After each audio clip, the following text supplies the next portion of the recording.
qualquer lugar, mas no Brasil, especialmente no Brasil, a gente tem que fazer um apanhado histórico, ver o contexto histórico que aquela lei está inserida. Pois não. Com essa lei, Lei de Segurança Nacional, a gente tem que ver primeiro, ver a antiga Lei de Segurança Nacional, em que contexto ela estava inserida, né? Lei 7.170, de 14 de dezembro de 1983. E eu tenho certeza que se lembrarão que era um período aí que, dito período de ditadura militar, ou período ali dos governos militares, como preferem alguns. Essa lei foi editada em 83, sancionada aí pelo presidente João Figueiredo, né? E o presidente João Figueiredo foi aí chefe do Serviço Nacional de Inteligência, chefe do Estado-Maior e alguns outros cargos ali, inclusive na época ali de 1964, quando começou o período dos governos militares ou ditadura militar. E a gente falar desse assunto hoje em dia, num país muito polarizado, é muito complicado. Então a gente tem que ter muito cuidado e cautela para tratar desse assunto. Porque essa lei ficou esquecida durante bom tempo, Frota, e nos últimos anos ela começou a ser relembrada aí por atores políticos do nosso país, inclusive gerou essa comoção para ela ser revogada, né? A Lei de Segurança Nacional, que é a Lei 7.770 de 83. Então, basicamente, é uma lei que trata de crimes aí com uma conotação política e que, às vezes, foi usada de maneira a cercear a liberdade de expressão de uma pessoa ou outra, em detrimento, assim, tendo como fundamento a proteção do Estado, a proteção da segurança nacional. Isso foi questionado muitas vezes, principalmente nos últimos anos. Se a gente lembrar de Lei de Segurança Nacional, eu posso citar alguns artigos que a gente, pensando bem, é um pouco incompatível com a Constituição Federal. Por exemplo, Lei de Segurança Nacional, a antiga Lei de Segurança Nacional, né, que foi revogada e daqui a 3 meses vai estar completamente revogado. Foi 90 dias dado o prazo para... 90 dias. Então, lá para dia 2 de dezembro de 2021, se nada se alterar até lá, essa lei deve deixar de existir no mundo jurídico, não vai ser mais aplicada. Aplicada somente aqueles casos que aconteceram na SUAEST.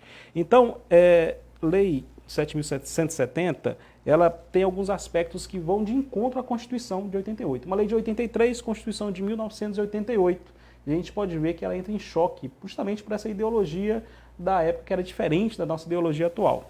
Então, posso citar aqui, por exemplo, tem previsão nessa lei de incomunicabilidade do preso. Então, o preso ficaria incomunicável por até 5 dias. Artigo claramente incompatível com a Constituição. A partir do momento da prisão. Ficava incomunicável por 5 dias. Incompatível com a Constituição, ninguém pode ficar incomunicável, sem acesso à família, sem acesso ao advogado, sem acesso ao Poder Judiciário. Claro. Então, a gente vê claro um artigo que não foi recepcionado pela Constituição Federal. Depois nós vemos aqui que existia a prisão, uma espécie de prisão administrativa. Então, o indivíduo era preso e ficava até 15 dias preso por uma ordem da autoridade policial e o juiz era comunicado apenas dessa prisão. Também um artigo que não tem muito encaixe com a nossa atual Constituição Federal. Então, por conta dessas previsões e de outras previsões, inclusive não eram mais aplicadas porque incompatíveis com a Constituição de 88, ela acabou sendo bastante questionada. E chegou no ápice aí, depois de 2018 para cá, dos últimos 3 anos, ela vem sendo mais aplicada. Inclusive, o primeiro caso aí que tenho certeza que todos irão se lembrar, que é a Lei de Segurança Nacional. Primeiro caso que eu digo assim, mais recente, né, foi aplicada, foi em relação à facada que o atual presidente da República, Jair Bolsonaro, ele sofreu durante a campanha eleitoral. Então a lei foi aplicada naquela situação. Então o artigo 20 da lei foi aplicado naquela situação, né? Então foi o Adélio Bispo que deu aquela facada, ele foi indiciado pelo artigo 20 da Lei de Segurança Nacional, porque é atentar contra a saúde de uma pessoa, uma polêmica, gerando ali toda uma polêmica em torno daquela situação. Foi indiciado, foi denunciado e a sentença foi uma absolutória imprópria, né? Porque ele alegou que não tinha sanidade mental. Foi considerado inimputável pela justiça, por isso a ele foi aplicada uma medida de segurança. Então a gente percebe que desde aí essa lei ela vem reacendendo a discussão em relação da Lei de Segurança Nacional. O choque foi muito grande, delegado, da lei que existia de 83 com essa Constituição, com a nova Constituição? Trazendo exatamente essa discussão e essa renovação? Sim, existem esses artigos que realmente incompatíveis com a Constituição Federal e também são tipos penais bastante abertos, que davam margem para uma interpretação muito restritiva, principalmente em relação à liberdade de expressão.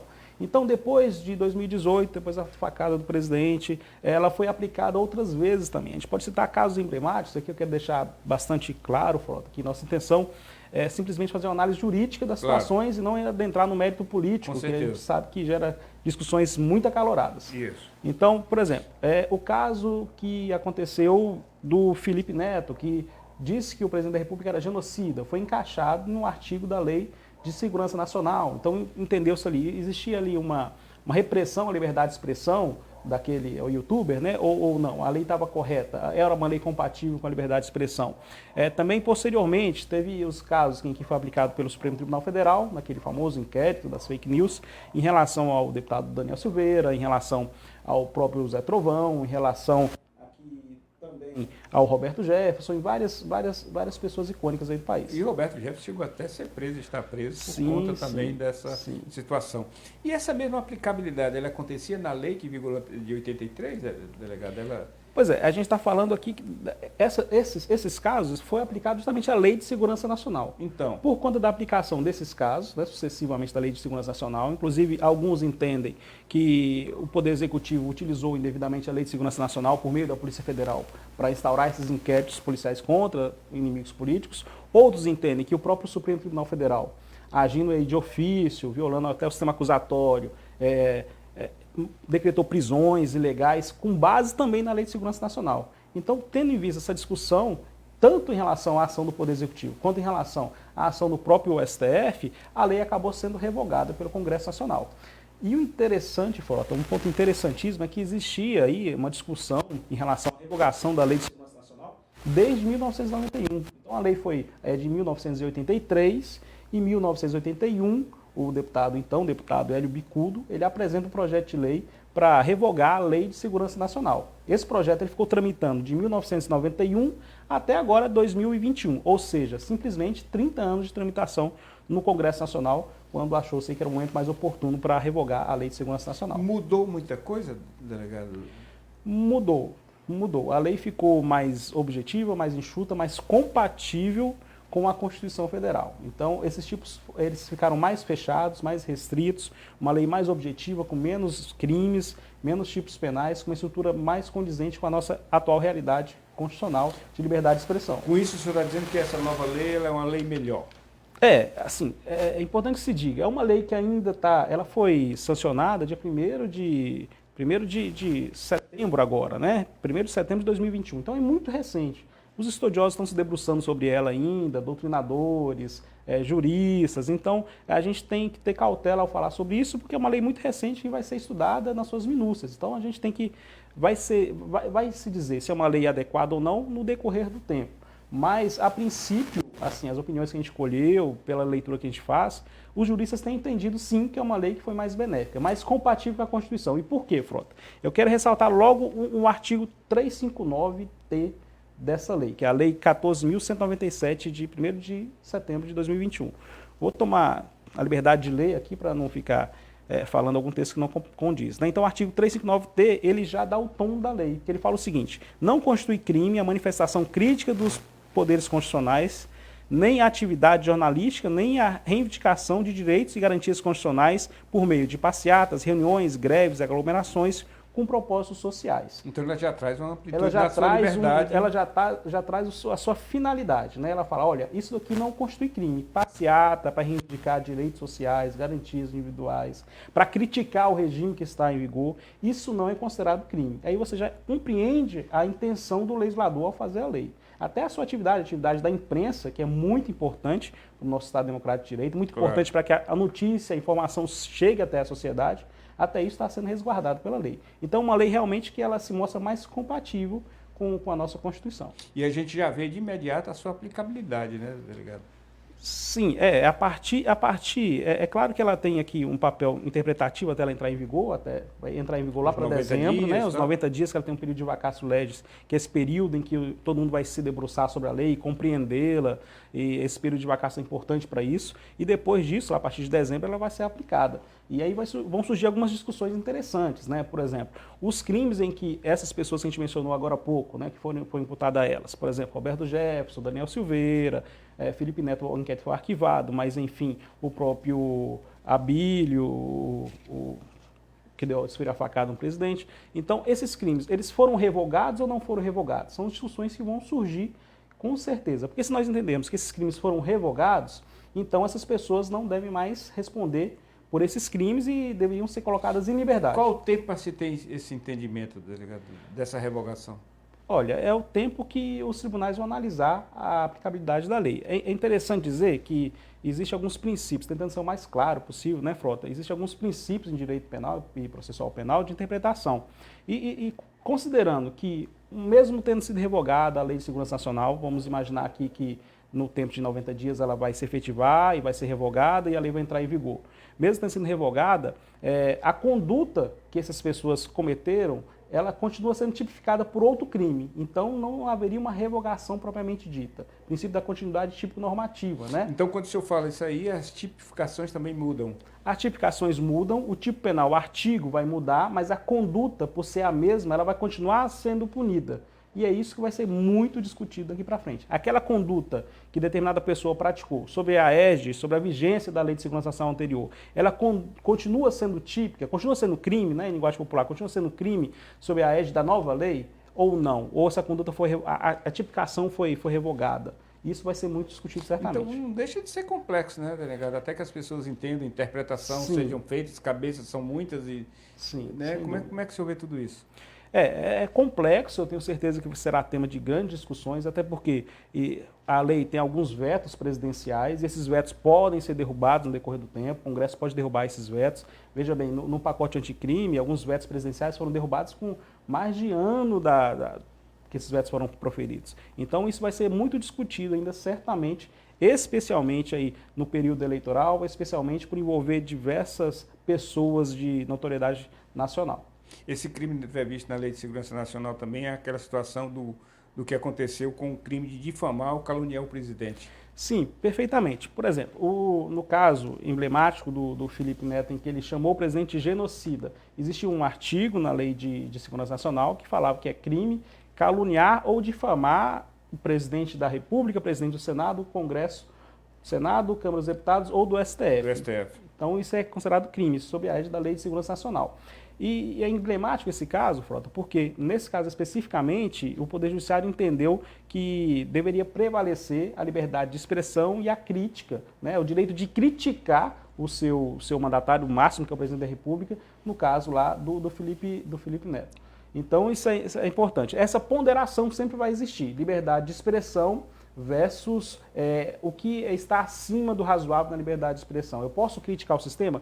Posso criticar o sistema, desde que eu faça sem violência ou grave ameaça. Isso é importante dizer. Agora, esse texto que faz a tipificação desses crimes, ela já tem a sua validade, é normal, já está valendo. Sim, os crimes, alguns crimes, por exemplo, esse de difamação, calúnia, difamação e injúria, além da previsão na Lei de Segurança Nacional, também são previstos no próprio Código Penal.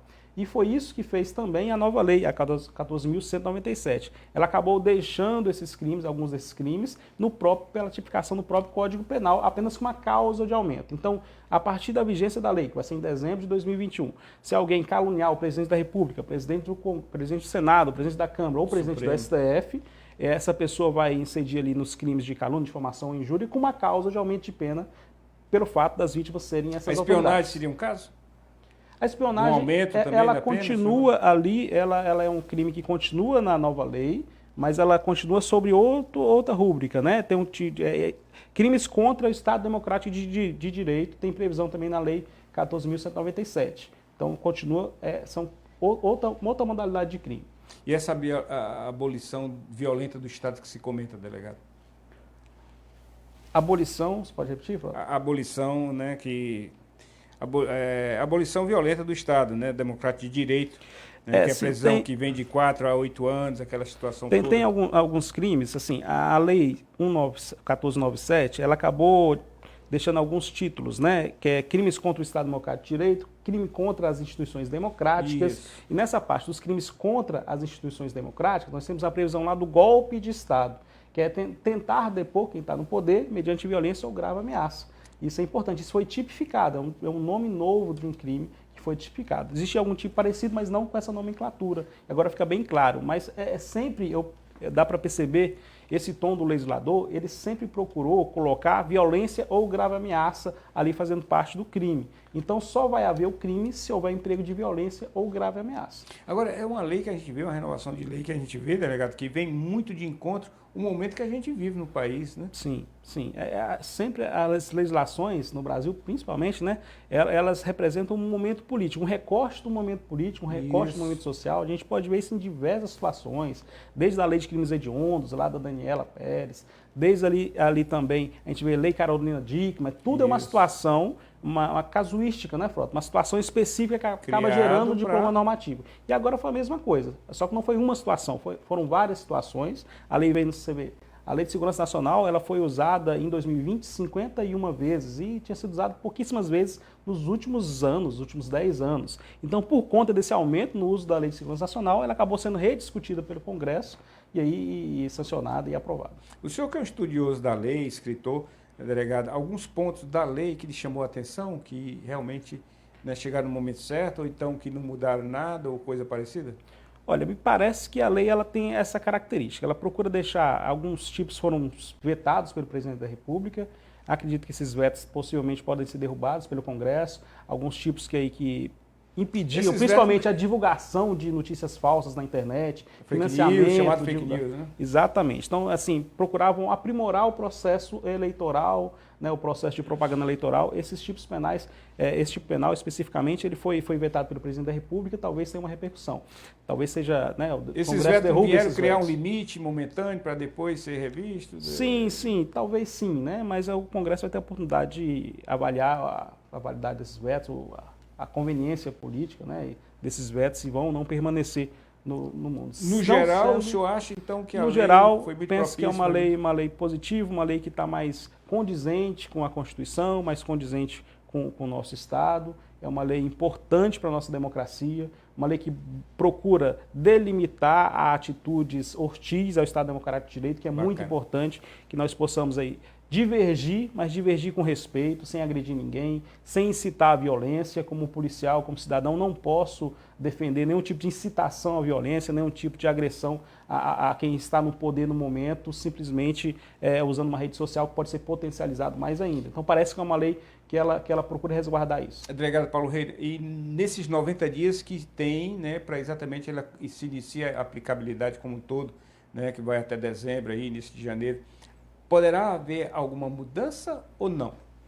A principal mudança, Frota, que eu acredito que pode haver, é em relação aos vetos presidenciais, né? Tivemos 4 vetos aí importantes. A serem derrubados? A serem derrubados ou não, essa vai ser a principal, acho que é a principal discussão em relação a isso. E também o próprio entendimento dos tribunais. O prazo já está curto para discutir isso, né? Está curto, né? Então, tá de setembro... Sim, sem dúvida. E também a própria interpretação que os tribunais superiores vão dar à Lei de Segurança Nacional. Porque a gente tem visto nos últimos anos, principalmente nos últimos anos, o Supremo Tribunal Federal, o STJ, às vezes tem uma lei no sentido e o tribunal interpreta de uma maneira totalmente divergente. Então acaba gerando uma terceira lei, uma lei que não propriamente é aquela que foi aprovada pelo Congresso Nacional. Se diz em direito que quando a lei é sancionada, ela cria vida própria, né, e ela pode ser interpretada de uma maneira diferente, que os legisladores colocaram. Às vezes foge até daquele verdadeiro fundamento foge da principal finalidade da lei, da sua finalidade. Então isso pode acontecer também. Às vezes, por uma interpretação diferente dos tribunais superiores, essa lei pode ser aplicada de maneira um tanto quanto... Delegado Paulo Reina, eu vou lhe pedir licença um minutinho. Já. Claro. O assunto, quando é pertinente, voa, né? É sempre assim. Mas a gente vai só tomar uma águazinha, pagar um comercial. Né? Eu estou aqui hoje recebendo, né, o delegado Paulo Reina, né, que é delegado de polícia, escritor, professor acadêmico, né, muito inteligente, que veio discutir exatamente essa situação da renovação da lei de Código Penal. Muito interessante, que traz, né, uma informação maior para quem desconhece toda essa situação. É só ficar ligado. Fica ligado que o plantão policial volta já.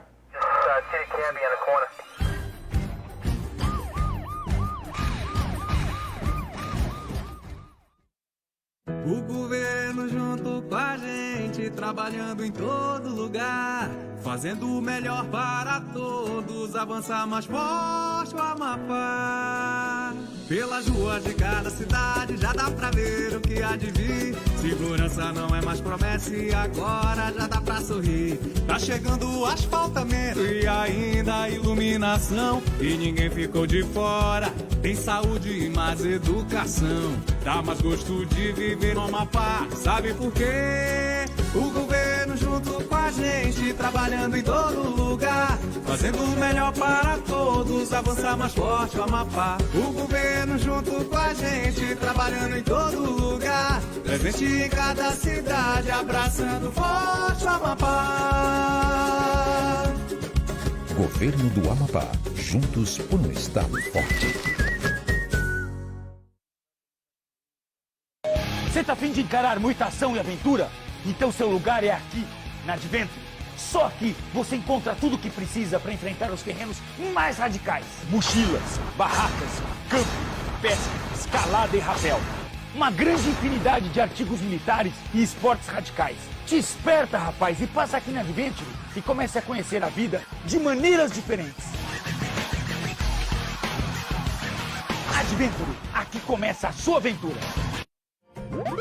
Olá, amiguinhos! Chegou em Macapá a loja mais colorida, divertida e sustentável do Brasil, com o melhor mix de marcas da região. Moda infantil feminina e masculina de 0 a 16 anos. Acessórios, educação ambiental e muita diversão. Lá tem um espaço de brincadeiras. Que legal!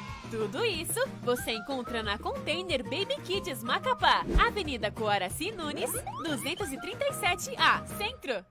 Uma ameaça desconhecida. Ninguém sabia exatamente o que era o Covid-19. Uma batalha diária que levou muitos heróis. Nós tivemos grandes perdas, muitas perdas. E onde cada vida salva foi uma grande vitória. Ver um paciente sair de alta, isso não tem preço. Karina é enfermeira, faz parte de uma equipe de super-heróis que atendem pacientes com Covid-19. O governo do Amapá agradece aos profissionais da linha de frente no combate à pandemia. Juntos, vamos vencer o coronavírus. A vacina, ela traz a felicidade, a esperança de um dia melhor. No Amapá, todo super-herói usa máscara.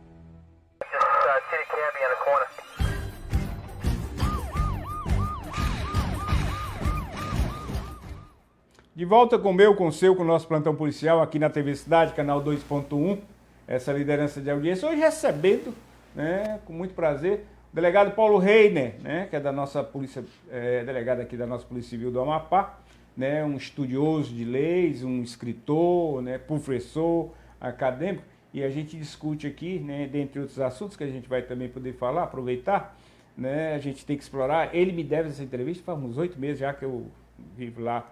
Estava quase entrando já com um processo. Aí o delegado Paulo Reiner veio hoje aqui, a gente vai aproveitar, né, a gente está falando exatamente da renovação da lei do Código Penal brasileiro, né, que entra em vigor agora a partir de dezembro, janeiro, por quase de 90 dias. Delegado, um assunto também muito interessante são exatamente os vetos presidenciais, né? Aconteceram, a gente falou agora há pouco que serão discutidos, talvez seja um ponto de discussão até exatamente, né, o final aí do prazo de 90 dias.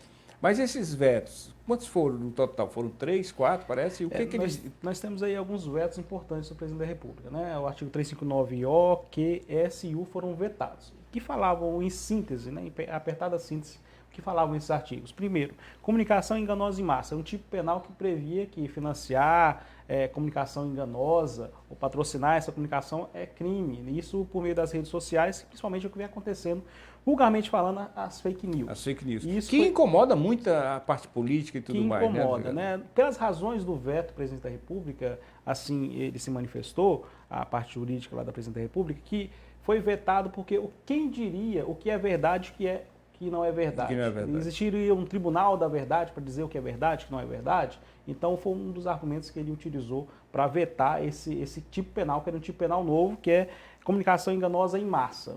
Certamente isso vai ser objeto de intensa discussão no Congresso Nacional, se esse veto vai ser mantido ou vai ser derrubado. Também temos ali tentativa, a ação penal pública, primeiramente ela é promovida pelo Ministério Público. Se o Ministério Público não se manifestar, em algumas situações específicas, existe a possibilidade da ação penal pública subsidiária da pública. Ou seja, um particular, qual particular? O que a lei fala qual é? Ele vai entrar com uma ação penal pública subsidiária da pública por conta de uma inação do Ministério Público. Acredito eu que por conta de determinadas condutas do Procurador-Geral da República, também tinha previsão, tem previsão, essa previsão foi vetada, em que se o Ministério Público não agisse, deixasse de agir, não se manifestasse, oferecesse denúncia, a possibilidade de os partidos políticos oferecerem a denúncia, né, uma ação penal pública subsidiária, ação penal privada subsidiária da pública, por conta da inação do Ministério Público. Então tinha essa previsão também, essa previsão foi vetada pelo presidente da República. Mas o que acontecia? É o que eventualmente a gente assistiu, né? Em algumas ocasiões aí, o Ministério Público, porque por conta da legitimidade que tem ali para oferecer a denúncia, principalmente nesses casos envolvendo o presidente da República e junto ao STF, esse acontecia de vez em quando. Acho que por conta disso o Congresso Nacional acabou aí colocando essa previsão da ação penal pública subsidiária da ação penal privada, subsidiária da pública, e depois, posteriormente, o presidente da República vetou esse artigo. Agora, delegado, o senhor chegou a ver em detalhes esses vetos, onde eu lhe pergunto, há interesse da derrubada desses vetos ou de mantê-los? Como é que o senhor vê isso? Existe aí um conflito claro de interesses, né? Enquanto o presidente da República defende que deve ser o Ministério Público que deve denunciar ou não, até por conta da própria indicação que acaba sendo no nosso sistema, nosso atual previsão constitucional, uma indicação meio política do Procurador-Geral da República. Então existe esse interesse do presidente da República em que o Ministério Público ofereça ou não essa denúncia. Sabemos que o Ministério Público merece todo o respeito, que é uma instituição independente, mas às vezes existem alguns ruídos aí nessas indicações que por vezes são mais políticas do que jurídicas. E por outro lado, existe o interesse também do Congresso Nacional em que o partido político, com representação do Congresso Nacional, tem a possibilidade de, vislumbrando que o Ministério Público não está cumprindo o seu papel, possa oferecer a denúncia no lugar observando essa inércia do par. Nesse caso também há os interesses, né, no caso dos vetos, né, delegado? Sim, há diversos interesses que são conflitantes, e isso certamente vai ser objeto de discussão aí nos próximos Aí fica cada qual puxando por aquela sardinha, aquele negócio sem todo, dúvida, né? Puxando para o seu lado. Sem dúvida. Além disso, temos outros 2 vetos importantes aí, que é o atentado contra o direito de manifestação, que também foi um crime que foi vetado pelo presidente da República, por conta em que, assim, principalmente pelas razões do veto que a gente leu, principalmente em relação ao trabalho da polícia ostensiva nas manifestações, né? Porque previa ali um tipo penal que, quando houvesse uma manifestação que não fosse pacífica e a polícia, quando houvesse uma manifestação pacífica, a polícia agisse para coibir aquela manifestação, os policiais poderiam ser punidos. E a partir de que momento aquela manifestação ficaria não pacífica ou desde pacífica? que ela fosse ordeira, né? Isso aí ficou bem claro, sim, né? Mas por isso que foi vetado, não uma das razões do veto. É quem ia definir se essa manifestação é pacífica ou não é pacífica. O que caracteriza uma manifestação pacífica? Por conta dessa discussão, pelo menos esse foi o fundamento utilizado pelo presidente para vetar, esse crime também foi vetado pelo presidente. Queria outro veto que o senhor gostasse E por de fim, comentar. né, causas de aumento de pena envolvendo principalmente os militares, né? Então tinha aí previsão de perda da patente, perda do posto dos militares, e como assim existe uma notoriedade, uma ação mais notória das Forças Armadas no contexto atual, político, e também as polícias militares agem. Eu já fui policial militar em Brasília, eu sei bem que as polícias militares agem em seu dia a dia ali nas manifestações do Congresso Nacional. Então, segundo entendeu o presidente da República, seria um ônus muito gravoso somente para os militares. O senhor falou Brasília, isso é um candango, né? Sim, sou de brasiliense, Brasília, né? Sou de Brasília. Brasília ali. Já me sinto um amapaense, mas sou de Brasília. Pois é, então viveu todos aqueles momentos ali, sempre estudioso demais, é concurseiro profissional, né? Pelo menos deu uma parada aqui no Amapá. Né? Parece que gostou, chegou aqui, gostou, enraizou, né? Família. Agora, delegado, em toda essa situação, o senhor, na sua concepção, na sua expertise, inteligência e, né, de ver tudo isso, estudar, o senhor acha então que a lei se atualizou nessa renovação? Não tenho dúvidas, Frota. Não tenho dúvidas. Com essa última de 83 para cá? A lei é uma lei de 83, considerando todo o contexto político que a gente vivia. Aquela época da uma militar, época de ditadura, uma ideologia ainda voltada para o inimigo interno, que era o próprio cidadão muitas vezes. Essa lei acabou sendo aperfeiçoada e atualizada. É um avanço, sem dúvida, é um avanço. Uma lei que contribui para a discussão, que contribui para a manifestação de ideias, contribui também para a manifestação de ideias ordeira, de maneira respeitosa.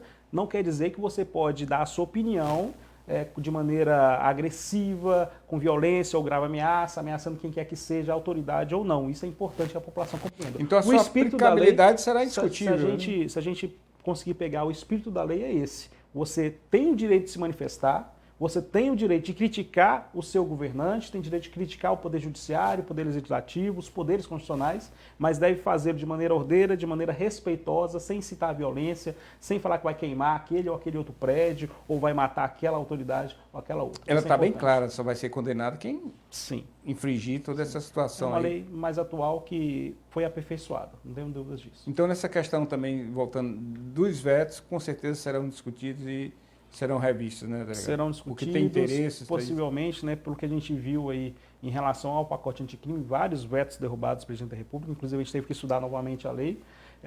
Pelo que a gente viu, por esse histórico, a gente acredita que esses vetos, alguns, pelo menos alguns, devem ser derrubados. Sim. Delegado, agora falando um pouquinho do delegado Paulo Reine, doutor Paulo Reine, né, essa situação de livros, escrevendo sempre, se atualizando, isso faz parte da vida do Paulo Reine? Gostar de estudar, de trazer ali as informações também, poder compartilhar com todo mundo, alunos e tudo mais?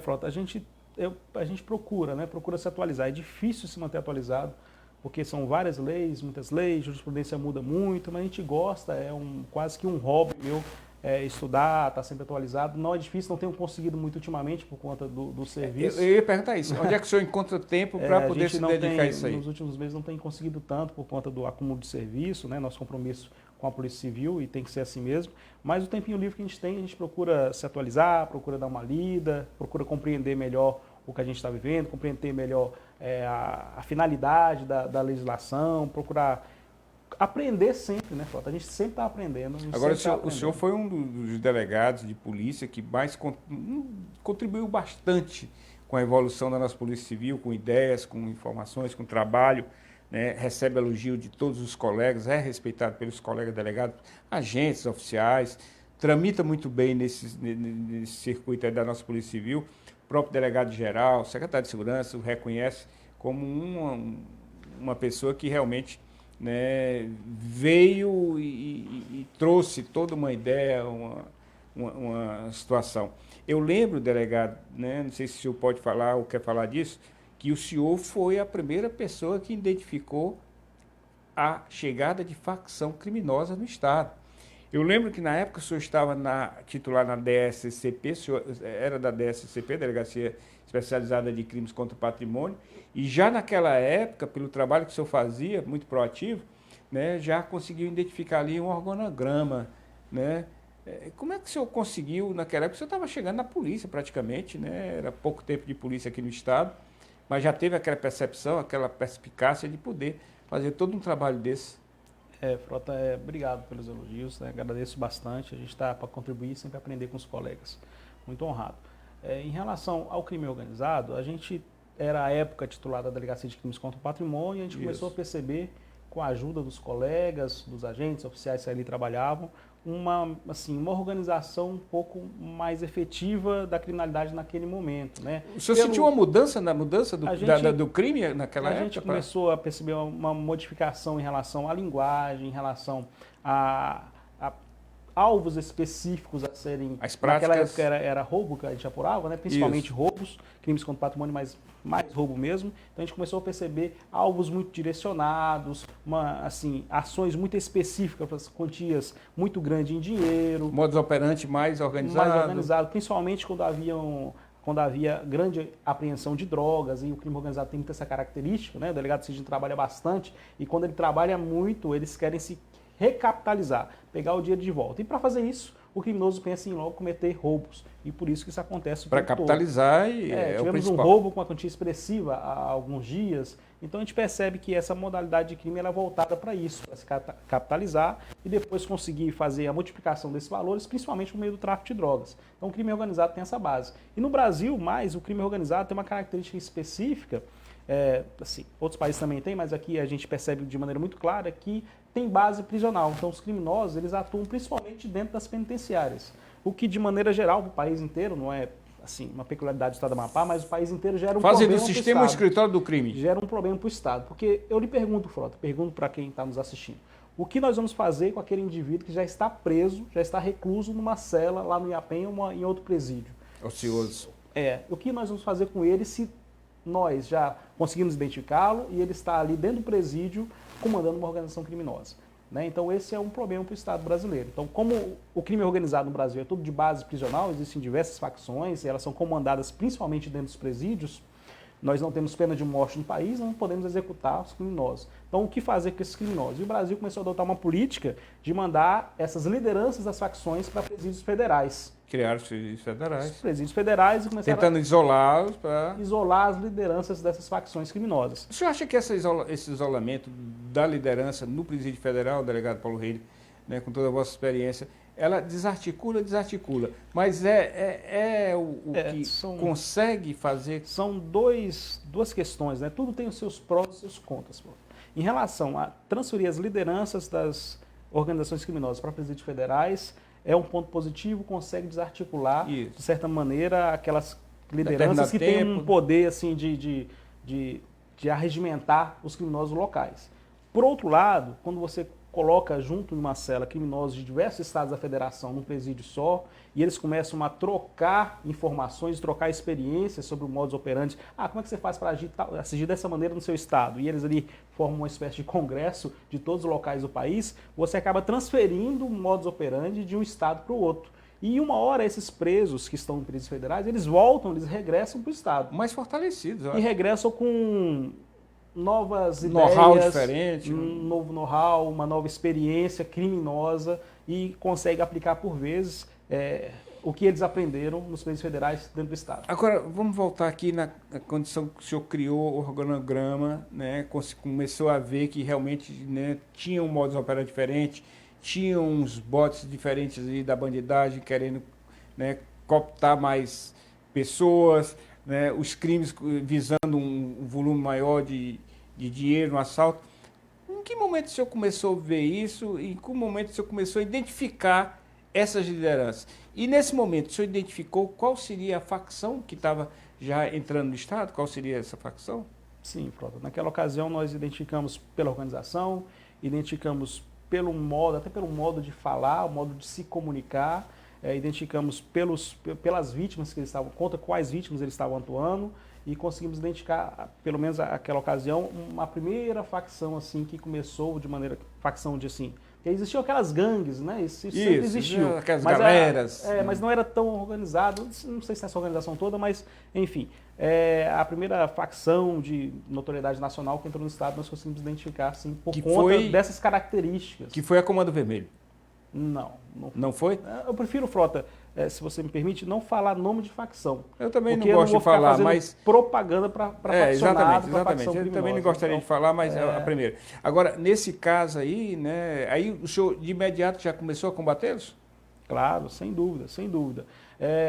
Assim, mas divulgou isso dentro da polícia, delegado? Sim, os colegas ficaram sabendo, né, vamos informar, inclusive o Poder Judiciário, existe um processo no Poder Judiciário desse nosso inquérito lá de 2014, que infelizmente ele vem sendo, não foi julgado, sentenciado até a presente data, pelo menos até onde tenho conhecimento, pode estar equivocado, mas não foi sentenciado e naquele momento, especificamente naquele momento, faltou uma resposta dos demais órgãos de persecução penal. Porque o serviço inicia na delegacia de polícia, claro, inicia com a investigação, do delegado. Mas ele não termina ali. A gente faz apenas o primeiro trabalho, o trabalho de colheita de provas, de elementos de informação, e isso é passado para os demais órgãos, o Ministério Público, o Poder Judiciário.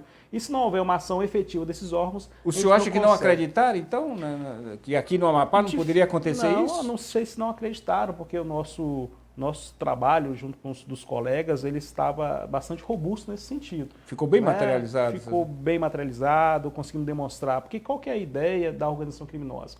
É um núcleo de pessoas que consegue comandar diversos faccionados de maneira ordenada, que muitas vezes nem eles sabem que estão sendo comandados por aquela pessoa e ele tem um controle geral ali, o domínio da situação, do que está acontecendo. E a gente conseguiu demonstrar isso nos autos do inquérito policial, não tenho dúvidas disso. Isso foi demonstrado. Né? E depois, também talvez um inquérito muito complicado, tinha muitos réus, quando virou processo, né, muitos réus, e certamente a defesa deve ter complicado a vida do magistrado que estava à frente do caso, mas o processo não culminou aí até a presente data em condenação. Delegado, o senhor poderia dizer que naquele primeiro momento, né, o senhor que foi estudioso disso aí, naquele primeiro momento sofreu primeiro o roubo, o tóxico, o próprio homicídio aumentou, O que o senhor viu naquele primeiro momento surgir, demonstrando que ela realmente estava ali, né, se instalando? O primeiro momento, ele é marcado ali pelo aumento de roubos e pelo aumento de tráfico de drogas. Então é a capitalização realmente sim, a capitalização da organização criminosa, inclusive um ponto que é importantíssimo a gente falar aqui, a organização criminosa ela se coíbe, não só, mas principalmente focando na sua descapitalização. Por isso é importante, por isso inclusive que foi criada recentemente na Polícia Civil o laboratório de lavagem de dinheiro. A gente focar nessa descapitalização né? do crime organizado. Porque isso vai fazer minar a força do crime organizado. Né? Muitas vezes, prender e levar para a cadeia funciona, é claro que a gente precisa fazer isso, precisa dar uma resposta até para tirar o criminoso violento das ruas, mas só isso não basta. O enfrentamento moderno da criminalidade exige que nós tiremos das organizações esse poder financeiro que elas têm. Isso é importante. Hoje, delegado, o senhor que é um policial aí respeitado, o senhor acha que nós temos uma polícia civil com um passo à frente dessa bandidagem? Nós temos uma polícia civil totalmente empenhada para desmantelar o crime organizado. Né? Temos delegacia fazendo um trabalho fantástico. Polícia civil coesa, uma polícia civil que troca informações, uma polícia civil que está atenta a isso, é tanto que foram criadas essas novas delegacias, muito voltado para com esse enfoque de enfrentar o crime organizado. A DRACO já está dando um exemplo disso, Sim, a né, DRACO fazendo diversas operações, parabéns ao delegado Stefano. Né, os outros colegas que vão somar-se a ele nesse combate ao crime organizado e outros crimes também que vão trabalhar em conjunto ali na SECOR.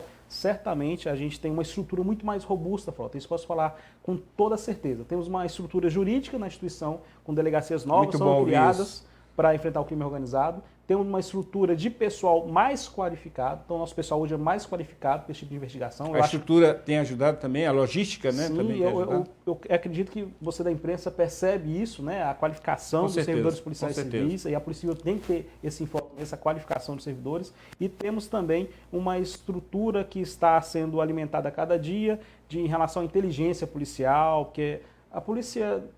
Principalmente a polícia investigativa, ela não se faz somente com viaturas, com armas, a gente se faz com estruturação, muitas vezes naquilo que a gente não vê, né? Que não e capacitação do ser humano que está lá. Capacitação, equipamento de inteligência, softwares potentes, computadores melhores, isso é muito importante para a investigação moderna e é assim que a gente vai conseguir enfrentar o crime organizado. A gente tem ouvido muito isso, né? Até do próprio delegado Berlândia, um abraço para ele, um abraço para a delegada Clívia, que deve estar nos assistindo também. Com certeza. Né? Exatamente na intenção desse fortalecimento na tecnologia. Né, para se atualizar, para poder combater, até fazer o bom combate. Né? O senhor concorda plenamente com isso? Sem dúvida. Tecnologia é essa tríade, né? Você tem uma estrutura física boa, você tem certamente armamentos que permitam que você faça o enfrentamento direto à criminalidade se for preciso, mas trabalhar com inteligência, isso é fundamental. Inteligência, softwares específicos e policiais bem treinados, bem qualificados.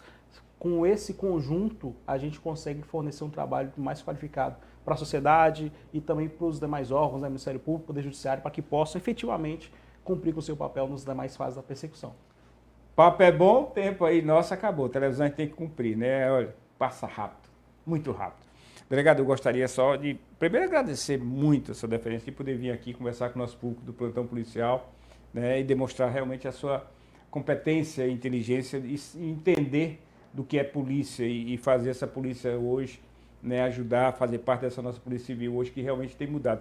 Eu gostaria só que o senhor deixasse sua mensagem, é muito bom ouvir, né, o senhor falando de tudo isso, né, a gente aprende e fica mais feliz em saber que a nossa polícia também está atualizada.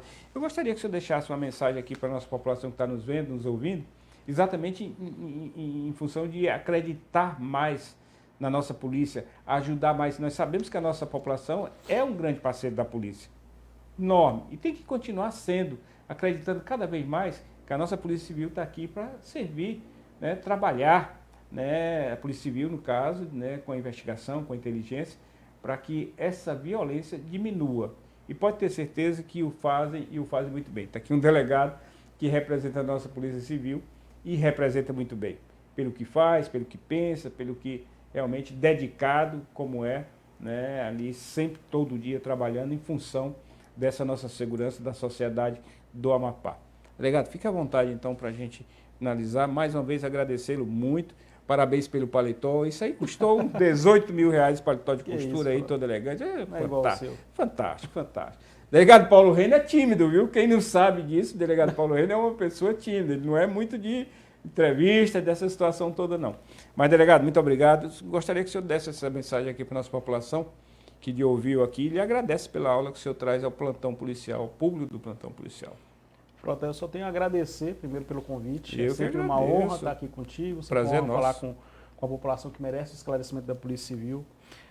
Nós temos uma instituição hoje muito mais qualificada, muito mais forte. Verdade. A população tem que confiar na sua instituição. A segurança pública não se faz de maneira isolada, a polícia não faz segurança pública sozinha.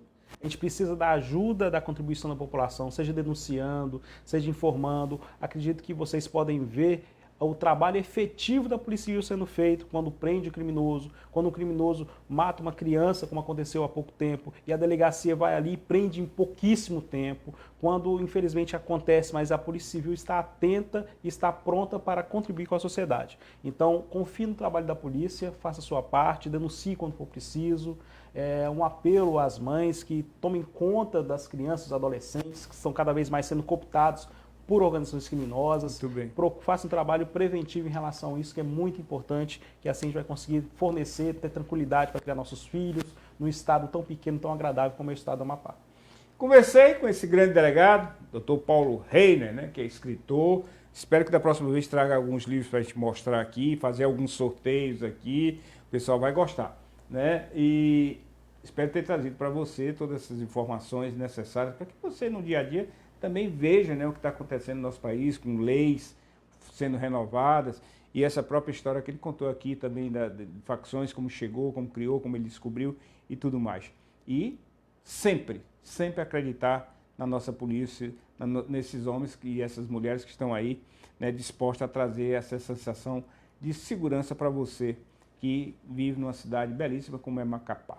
Nós vamos num pequeno intervalo comercial, tomar uma águazinha, rapidinho, voltamos com muita notícia e muita informação para você. Você vai ouvir aí o advogado, criminalista, né, o doutor Cícero Bordado, trazendo toda uma informação a respeito daquele crime, né, que aconteceu lá em Santana, onde 2 inocentes morreram. É só ficar ligado, meu irmão. Fica ligado que o plantão policial volta já. Você dá um...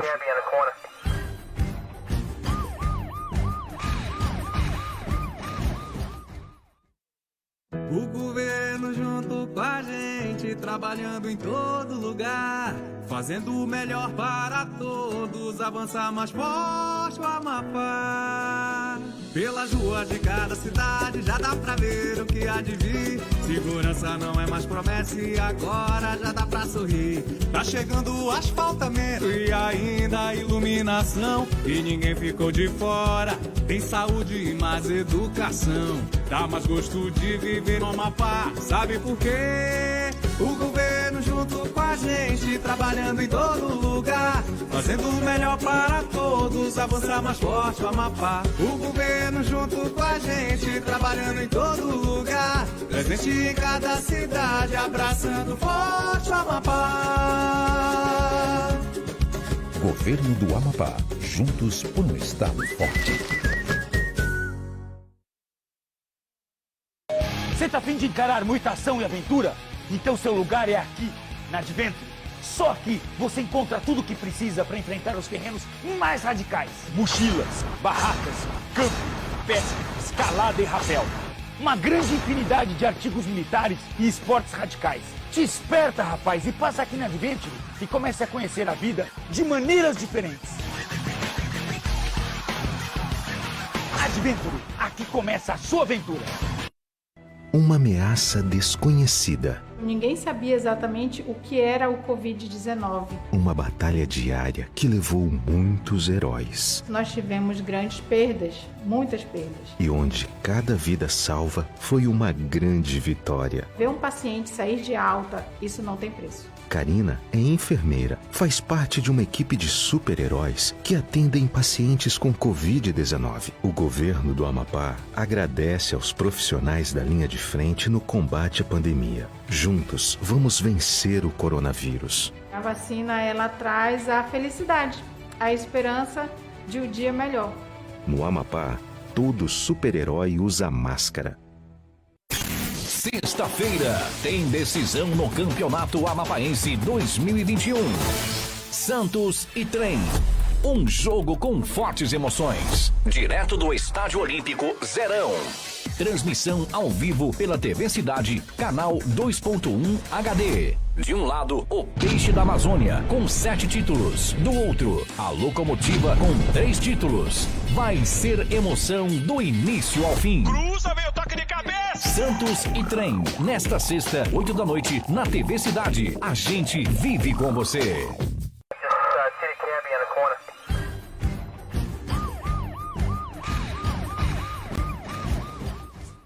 Olha, nós estivemos, né, com o Dr. Cícero Bordalo, né, e fizemos uma entrevista a respeito, ele que patrocina, né, o advogado hoje dos militares, daquele confronto que aconteceu, né, lá em Santana, onde 3 pessoas morreram e 2 são inocentes. Já está provado isso aí que são inocentes.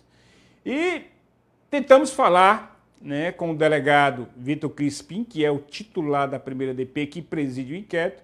Não quis se manifestar agora, só depois da conclusão do inquérito, não quis se manifestar.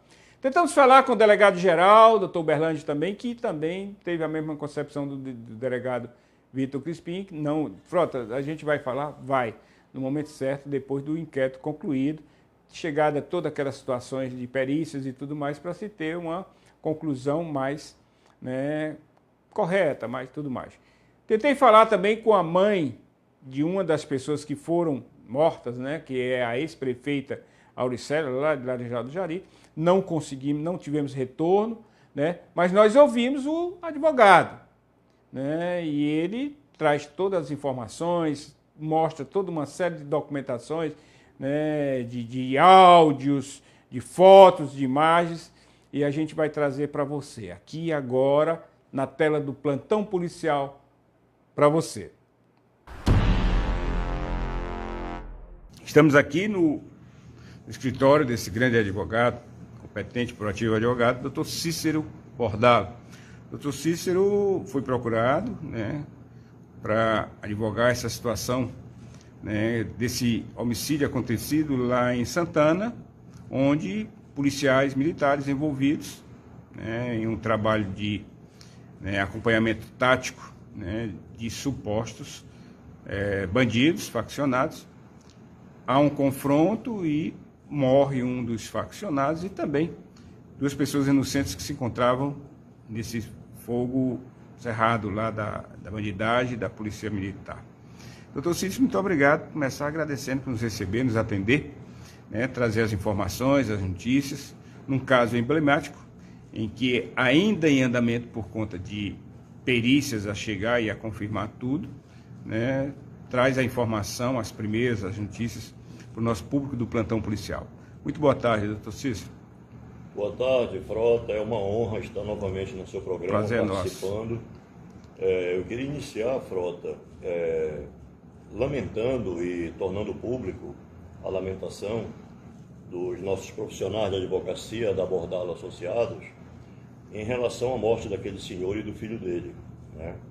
Foi uma situação muito triste, lamentável, que nós só temos a lamentar pelo ocorrido e esperamos que a polícia técnica, através do laudo, identifique de qual arma que saíram os projéteis, né, para ocasionar esse sinistro, né, desse efeito colateral dentro da operação da Polícia Militar. Então, Cícero, ontem o senhor convocou uma coletiva de imprensa, né? Foi atendeu todo mundo. Certo. Infelizmente nós não podíamos estar lá, mas estamos aqui agora, né? Onde o senhor trouxe relevantes informações acerca do caso, né? Gravações de faccionados que participaram do evento, documentos escritos, fichas desses indivíduos. O que o senhor poderia relatar para a gente, então, né? Como é que iniciou toda a sua defesa e como está a sua investigação, que eu sei que o senhor tem essa sua investigação, para chegar a uma conclusão do caso. Frota, nós fomos contratados acima da hora, né? Na sexta-feira à tarde, nós recepcionamos a Polícia Militar, os policiais, e fomos contratados pela equipe da Polícia Militar para fazermos a defesa desses acusados, desses policiais. Pois não. Esses policiais, eles fizeram a operação para que fosse evitado um assalto, né? Um assalto em vários supermercados, comércios, outros, lá no município de Santana. E isso foi descoberto porque já havia uma investigação contra uma facção aqui no estado do Amapá, e um dos membros que chefia essa facção, ele passou ordens de dentro da penitenciária para que fossem então realizados esses assaltos. E a Polícia Militar já vinha acompanhando há algum tempo esses fatos. Esse faccionado foi identificado como Nikito, é isso mesmo? Exatamente, que já foi condenado. Né? Uma ficha de bandido desde a primeira comunhão. Tem uma ficha horrível, né? Com mais de 40 envolvimentos aí terríveis. Verdade. Eu nem vou mencionar porque são várias pessoas agora que estão envolvidas. E o que me causou estranheza foi o delegado de polícia não ter investigado os detalhes de quais componentes estavam envolvidos nesse fato. E só se interessou em pedir prisão de policiais que estavam combatendo o crime e não se interessou de saber quem eram os ocupantes do outro carro, do HB20. Eu vou pedir a prisão dos militares porque tivemos aí vários, 3 homicídios, morreram as pessoas, etc. tal. Eu disse, delegado, o senhor tem certeza de o que o senhor está falando? É isso que o senhor quer mesmo? O senhor vai prender as pessoas? Baseado em quê, delegado? Não, porque tem várias situações aqui que estão contraditórias e parece-me que está havendo ameaça a testemunhas. Eu disse, olha, eu faço um desafio. Traga a pessoa que se sentiu ameaçada, coloque os meus clientes na parede para que ela identifique qual deles ameaçou a testemunha. Ou seja, essa prova é falsa. Tá? Já tirei de ponto que essa prova é falsa na presença do delegado. Aí ele disse, não, nós vamos avaliar se os clientes quiserem falar mais alguma coisa, etc. tal. E aí eu percebi, Frota, que não existe nada para incriminar os policiais. Né? O que existe é assim, não sei por qual motivo, estão tentando desgastar a imagem da instituição militar aqui no estado do Amapá, da Polícia Militar. Mas, como eu lhe falei, a Polícia Militar já estava investigando esse caso. Nós temos a ordem de um dos faccionados, direto do IAPEM, mandando fazer o assalto. Está gravada a ordem. E quem recebeu a ordem cumpriu exatamente as regras que ele determinou. Nós temos também a gravação do motorista do carro conversando com outra pessoa. Inclusive, o motorista foi trocar o carro, que ele tinha um carro novo, quase 0 km, eu acho. Esse que o senhor fala já é o Igor. Sim, senhor. E esse motorista, que é dentista, resolveu trocar o carro por um outro carro que tinha película, um carro peliculado. E não satisfeito, o dono do carro que ele emprestou juntamente com ele, tinham outras 2 placas para serem trocadas do HB20, para poder participarem desse evento. Ou seja, o motorista sabia de todos os detalhes do que estava acontecendo. Ele não era inocente. Agora, ele estava participando do ato ilícito, da prática ilícita, quando a Polícia Militar interviu e impediu que eles praticassem os assaltos. Agora, advogado, no caso, né, dos policiais, o que eles contam, né, do momento do acontecido? Eles estavam nessa perseguição, né, o motorista, o Igor, no caso, né, atropelou os 2, pai e filho, e com certeza os colocou no local ali da morte, porque, né, atropelou, eles tiveram que cair e começou-se ali um combate, ali né, o que os policiais falaram nesse momento? Por que não cessar fogo, abordar de outra maneira? Era o risco de eles poderem fugir? Há um entendimento aí, porque eles têm toda uma estratégia, né, nessas abordagens. São policiais treinados, são policiais que convivem com essa bandidagem dia a dia, fazem esse combate com muita constância. Então, há toda uma situação criada que, né, tiros, no momento, o senhor não pode dizer, ninguém pode dizer de onde vieram, porque se houve, né, essa troca de tiros, então foi tiros de um lado e de outro. E quem estava lá no meio, né, pode ter recebido tiros de 2 lados ou de um lado só. O que dizer, o que os policiais falaram para que, nesse momento, tivesse que continuar atirando? Os policiais me informaram que, ao chegar no local onde tinha ocorrido o acidente, porque quem é o culpado da morte do senhor e do filho dele não são os policiais, é o motorista do HB20 que atropelou o pessoal que vinha na bicicleta. Ele foi o principal motivo de toda essa tragédia, porque se ele não tivesse atropelado esse senhor que tinha acabado de sair do comércio e seu filho, eles tinham seguido, né? Eles teriam seguido a vida deles. Mas aí o dentista, que era o motorista do carro, atropelou os dois, o pai e o filho, e não satisfeito, tinha um 38 raspado na mão, começou a atirar na polícia. O motorista começou a atirar na polícia, juntamente com 2 faccionados, o Patrick e o Breno, né?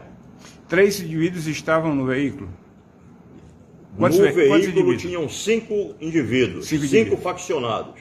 O Igor, Patrick... Isso, conseguiram fugir alguns e conseguiram a prisão do Patrick. O Igor permaneceu no carro porque já estava baleado.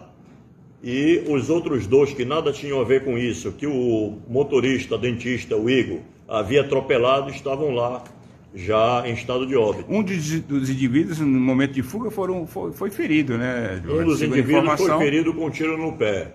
Isso aí comprova que a polícia não tinha interesse de matar ninguém, porque se ela tivesse interesse de matar um dos foragidos que foi atirado no pé, ela não teria atirado no pé, ela teria atirado nas costas, na cabeça, enfim. Mas ela atirou no pé do indivíduo para tentar fazer com que ele parasse de correr e a polícia pudesse ter acesso à prisão dele. Mas eu vou lhe relatar, você me fez a pergunta anteriormente, como foi que aconteceu para chegar nesse conflito de tiros, de troca de tiro. No momento que a polícia militar, a primeira viatura, avistou o veículo, ela pediu que o veículo parasse e ligou a sirene.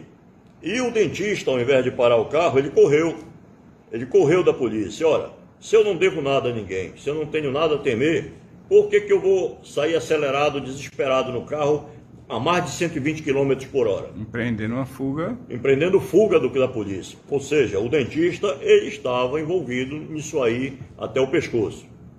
E, paralelo a isto, chegou uma outra viatura posteriormente, já dando apoio, e foi quando eles entraram nesta rua que o dentista atropelou essas 2 pessoas que foram vítimas, lamentavelmente foram vítimas, porque o Igor, motorista do HB20, atropelou-os e houve uma troca de tiro entre a facção e os militares. Uma troca de tiro, não parava mais, tiro para lá, tiro para cá, depois o militar sai do carro, os militares saem do carro, alguns saem do carro, outros ficam dentro do carro, vão para lá e tem novamente o tiroteio e continua, mas conseguiram fugir 2 faccionados, ou 3 faccionados, saíram em fuga, né?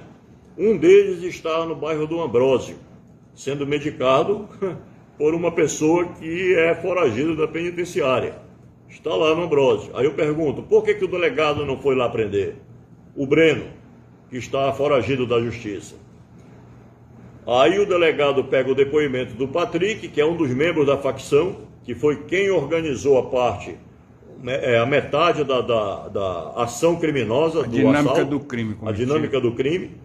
E com base no depoimento do Patrick, o delegado pede a prisão de 6 policiais militares. Ele não falou isso para a juíza. Ele não relatou para o Poder Judiciário que a pessoa que está acusando os militares é um faccionado foragido da justiça. Ele não relatou para a juíza que o Breno, que levou um tiro no pé, que faz parte da facção, está no Ambrósio foragido. E a polícia não foi lá buscar.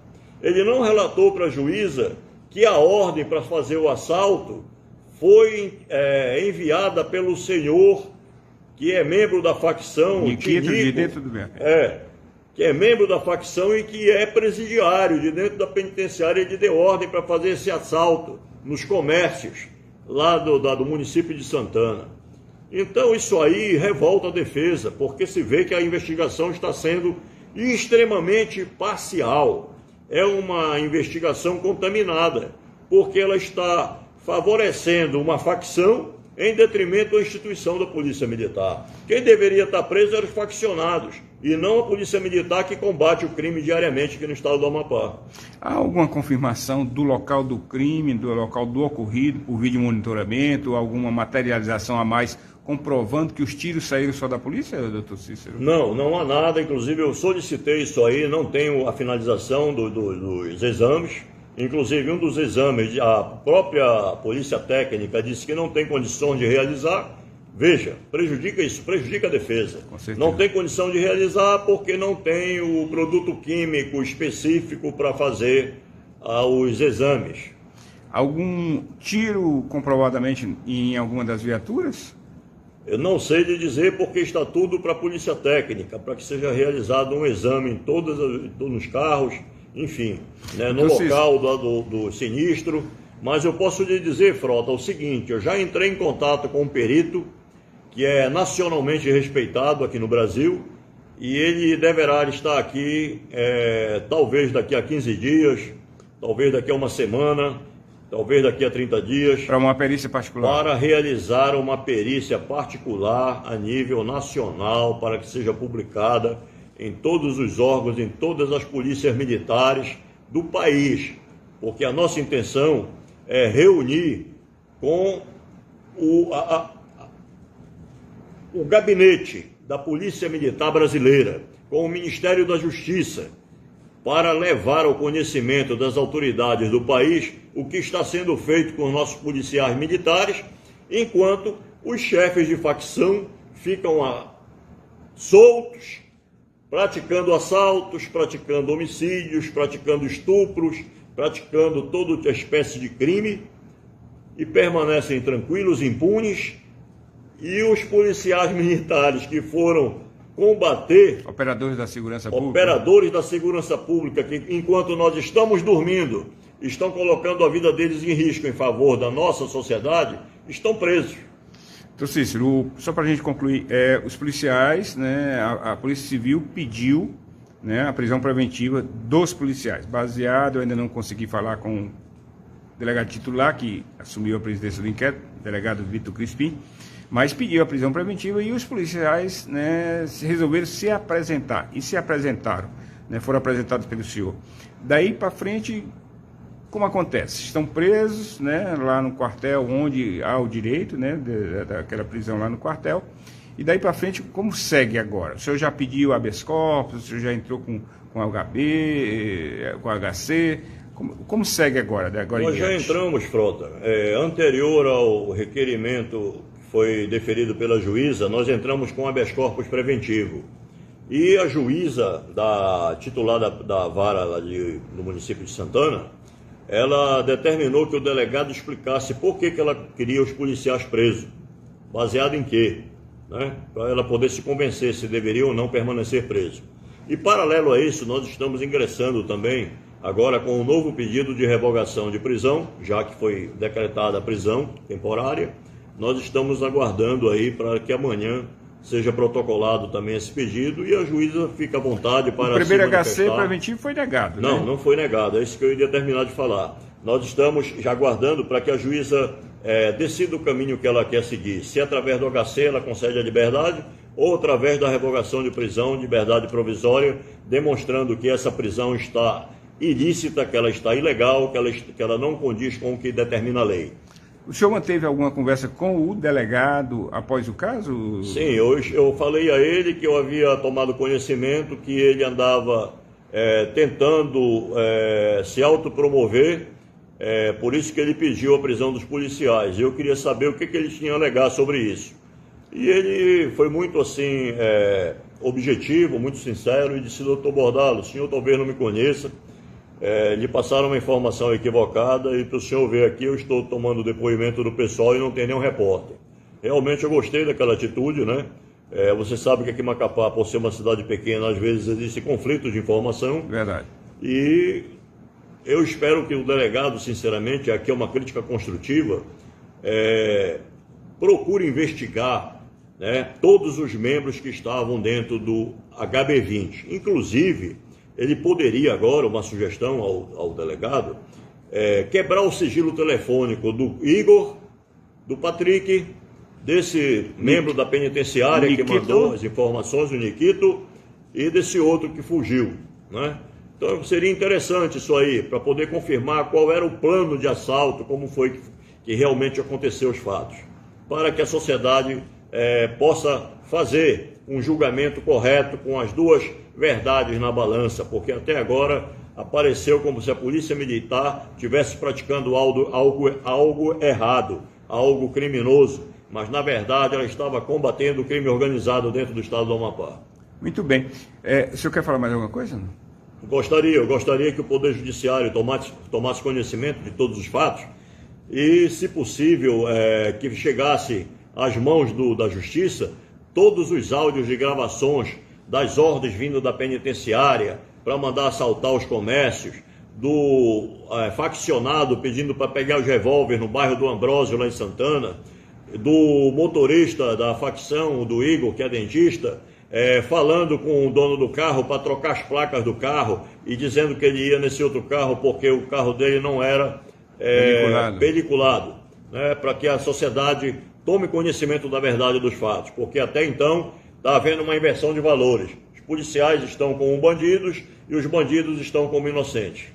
Agora, doutor, para concluir de verdade, né, a gente sabe que aconteceu a morte dos 2 inocentes. Então agora é de se esperar a prova desse acontecimento. Existem 2 inocentes, o pai e o filho que estavam de bicicletas. Então. E diga-se, foram atropelados pelo dentista que era motorista da facção. E os colocou nesse local. Os colocou nessa desgraça. Então ele acidentado ali, teve que parar o carro, aí iniciou-se o confronto. E aí veio as mortes, né, por conta disso.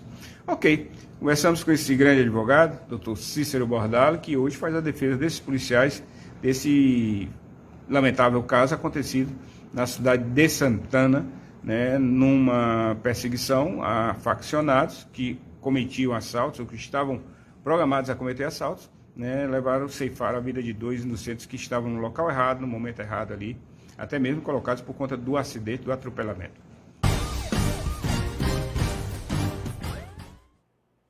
Vamos aguardar o desenrolar desse caso. Eu só tenho certeza de uma coisa. O delegado Vitor Crispim, que é o titular da DP, primeira DP de Santana, e presidente desse inquérito, tem uma competência que pode ter certeza, né, vai concluir de uma forma muito bacana, muito legal, né, todo esse inquérito. Ele, a equipe toda da primeira DP, de parabéns, e o delegado Vitor Crispim é realmente a pessoa certa na delegacia, sem desfazer dos demais delegados, para presidir o inquérito, até mesmo como titular em uma situação muito complicada. Olha, nos Congóis, agora à tarde, a polícia chegou lá, a polícia militar, primeira DP, que já está aqui, né, nos Congóis, mas foi para lá, está lá no final dos Congóis, da Claudomiro de Moraes. Nós temos algumas imagens aí, produção, né? Olha aí, ó, polícia GTA, chegaram agora e se instalaram lá. Falei com o coronel Matias, né, que estava lá também, e que a polícia me disse que a polícia vai ficar lá até voltar a paz, a tranquilidade aí nesse bairro, dessa população tão sofrida por conta da disputa, né, dessas facções que está acontecendo, tiroteio, morte. Nós tivemos morte ontem, em menos de 18 horas, 2 mortes lá, né, até de casinha armada, chamaram o motoqueiro, mataram o motoqueiro, correram atrás. Olha, um inferno a vida desse povo dos Congóis. Dá dó, né, onde a maioria, né, é gente de bem, famílias de bem, que tem vivido um momento de terror. Mas a polícia chegou lá, ó, primeiro batalhão, com apoio de outras instituições, outras unidades, né, Coronel Matias estava lá e está aí, né, e ainda está lá. A polícia vai ficar lá, instalou, botou os outros, parou, revistando todo mundo, fazendo, né, incursão em pontes ali, e, se Deus quiser, famílias de bem vão dormir em paz nesses dias. Olha o Coronel Matias falando. Nós temos um áudio aí desse vídeo, é curto, né, Tom? Até baixinho, não dá para, né? O Coronel Matias dando ali uma declaração, polícia ali se instalando, já era à noite, né? E o próprio comandante em pessoa acompanhando a operação. E é a operação saturação. O Coronel Matias me falou que só sai dos Congóis quando saturar tudo. E a bandidagem sair dali de dentro. E se quiser ir, ele mandou um recado também, se quiser ir lá enfrentar a polícia, atirar em viatura, atirar em policiais, vão, viu? Vão, se quiserem conhecer o senhor ou o capeta, esse é o momento de ir lá para os Congóis, tá certo? Olha, Chegamos ao final do nosso programa. Amanhã nós não vamos ter um programa aqui, Plantão Policial, em virtude da TV Cidade, né, fazer ao vivo um jogo que vai ter aqui. Olha aí, ó. Um jogo que vai ter aqui, uma decisão da Amapazão, né? Aí a TV Cidade inovando, trazendo agora ao vivo, jogo local, né? Vai ser ao vivo, né, Tom? Ao vivo, transmitido ao vivo, direto aqui do nosso estádio, tá certo? Tom, quem que vai estar fazendo essa... Costa Filho, olha, o entendido. Quem sabe, quem conhece futebol aqui, Costa Filho, vai estar transmitindo esse jogo com, né, aqui toda a equipe do pessoal da TV Cidade, né, o nosso diretor-presidente aí, Heraldo Trindade, se empolgou e trazendo mais uma novidade para a grade, né, do seu futebol. Então, pelo horário, né, e que se coincidiu com o nosso, né, a gente cedeu aí o horário e você vai ter a oportunidade de assistir ao vivo, né? Quem são os dois times, Tom? Trem e Santos, nessa disputa, nessa decisão, aqui pela TV Cidade, canal 2.1. Chegamos ao final, a gente volta a se encontrar na segunda-feira, né? Se Deus quiser, com notícias boas, pelo menos amenizadas, né? De todo esse terror que acontece hoje em Macapá e no estado. Chegamos ao final do nosso programa, prometendo voltar, né, na segunda-feira, a partir das 8 horas, aqui na TV Cidade, canal 2.1, com o meu, seu, nosso plantão policial. Agradecer pela sua audiência, desejar um final de semana maravilhoso, abençoado. E dizer que fique com Deus, porque com Ele nós estamos. Boa noite, Macapá. Boa noite, Amapá. Negative, K, nothing further, just see the cabbie in the corner.